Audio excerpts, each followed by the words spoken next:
तो संभल का विषय, प्रशासन के कुछ नियम कि आप नमाज पढ़ेंगे लेकिन घर पर पढ़ेंगे, भीतर छत पर भी नहीं पढ़ सकते आप, या तो मस्जिद में चाहे वहां पर या ईदगाहों पर जाकर ही नमाज पढ़ सकते हैं। वहीं पीस कमेटी के साथ बैठक हुई है और पीस कमेटी की बैठक के दौरान डिप्टी स्पीकर चौधरी ने कहा है कि संभल हिंसा में अभी तक जिन लोगों को गिरफ्तार किया गया है उन लोगों को पूरे सबूत के साथ गिरफ्तार किया गया। जो सीओ है वहां के, उनका भी बयान आ गया। अनुज चौधरी का बयान पहले भी चर्चाओं में था और एक बार फिर उन्होंने बयान दिया और कहा कि जिन लोगों की गिरफ्तारी हुई है सबूत के साथ गिरफ्तार किया गया। उन्होंने दोहराया कि हम केवल इतना चाहते हैं कि शांति व्यवस्था भंग नहीं होनी चाहिए। सभी समुदाय के लोग इस बैठक में मौजूद थे। अनुज चौधरी ने इसमें कहा कि अगर ईद की सेवैयां खिलाना चाहते हैं तो आपको भुजिया भी खानी पड़ेगी।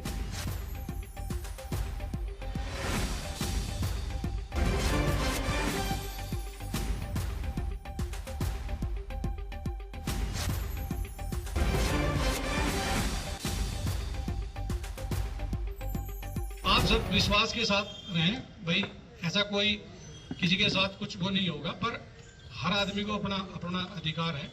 पर आप यदि ईद की सिवैया खिलाना चाहते हो तो आपको गुजिया भी खानी पड़ेगी। ये गुजिया खाओ, हम ये सिवैया तो दोनों पक्ष खाओ। पर यहाँ गड़बड़ हो जाती है, जहाँ एक पक्ष खाने को तैयार, दूसरा खाने का, तो यहाँ भाईचारा खत्म हो। पीस कमेटी की बैठक में पुलिस विभाग के अन्य अधिकारी और एसडीएम भी शामिल हुए। कोतवाली संभल परिसर में आज शांति समिति की बैठक की गई, जिसमें सभी वर्गों धर्मों के लोग उपस्थित थे। उन्हें स्पष्ट रूप से अवगत कराया गया और सुनिश्चित किया गया है कि मस्जिद एवं ईदगाह के अंदर ही नमाज अदा की जाएगी और परिसर के बाहर सड़क पर कोई भी नमाज अदा नहीं की जाएगी और सड़क पर लोग बैठकर नमाज अदा नहीं करेंगे। और साथ ही बिजली पानी की कुछ समस्याओं के बारे में भी उनके द्वारा अवगत कराया गया है, जिन्हें भी समय रहते हुए पूर्ण करा लिया जाएगा और किसी के द्वारा अन्य कोई समस्या प्रकट नहीं की गई है। यह आशा की जाती है कि सभी त्यौहार शांतिपूर्ण ढंग से संपन्न किए जाएंगे। पीस कमेटी की बैठक आने वाले त्योहारों को लेकर थे, जिनमें नवरात्र है और उसके बाद से ईद है और फिर रामनवमी है। तो उसके दृष्टिगत लोगों से बात की गई और शांति और सौहार्द मेंटेन करने के लिए सबसे अपील की गई। लोगों के द्वारा छोटी छोटी समस्याएं पानी, बिजली और नाली वगैरह के लेकर उठाई गई, जिनका समाधान ऑलमोस्ट करा दिया गया है और शेष के लिए संबंधित विभागों को अवगत करा दिया गया है। इसके अलावा नमाज के लिए निर्देशित कर दिया गया कि सड़कों पर नहीं पढ़ी जाएगी और उस पर लोग सहमत भी हैं। इनके द्वारा एक मुद्दा उठाया गया कि छतों पर नमाज पढ़ने दिया जाए मस्जिद से सटे हुए, तो उसमें कहा गया है कि उसकी जांच करा दी जाएगी। अगर उसमें लगता है कि परमिशन देने से कोई अनहोनी होने की आशंका है तो उसमें परमिशन नहीं दी जाएगी। इन सब चीज़ों पर बात हुई। वही आजाद समाज पार्टी के नेता चंद्रशेखर आजाद ने क्या कुछ कहा है, इस पर आपको सुनाते हैं। अब बातचीत होगी, अच्छी बात है।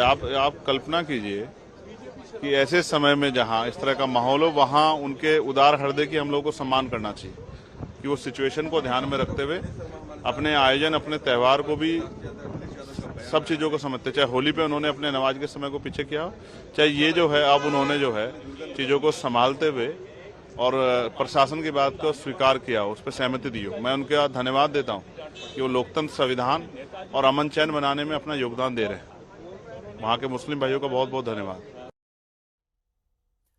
अब संभल से हमारे संवाददाता अभिनव माथुर ज्यादा जानकारी के साथ जुड़ गए। अभिनव, पुलिसिया मुस्तैदी तो आप बताएं कि कैसी है, लेकिन साथ ही साथ पीस कमेटी की बैठक हुई, उस बैठक में क्या कुछ हुआ है और मुस्लिम पक्ष का जो प्रशासन के नए फैसले हैं, जो नए आदेश हैं, उस पर क्या कुछ कहना है उनका? देखिए, बिल्कुल कल पीस कमेटी की बैठक हुई और कल अलविदा जुम्मा है और जब जो अलविदा जुम्मा की नमाज होगी तो बड़ी संख्या में जो नमाजी हैं वो नमाज अदा करने के लिए जो जामा मस्जिद है उसके अंदर पहुंचेंगे। इसके अलावा जो शहर की अलग अलग मस्जिदें हैं उसके अंदर भी जो है नमाज अदा की जाएगी, लेकिन बड़े सुरक्षा के इंतजाम जो है इस वक्त संभल में किए जा रहे हैं। सबसे पहले इसी पर बात कर लेते हैं। राजीव, देखिए हमारे साथ एक्सक्लूसिव एडिशनल एसपी जो है श्री चंद्र, वो हमारे साथ आज तक पर हैं। सर, क्या इंतजाम जो सरकार अलविदा जुम्मा को लेकर के जो है संभल में किए जा रहे हैं?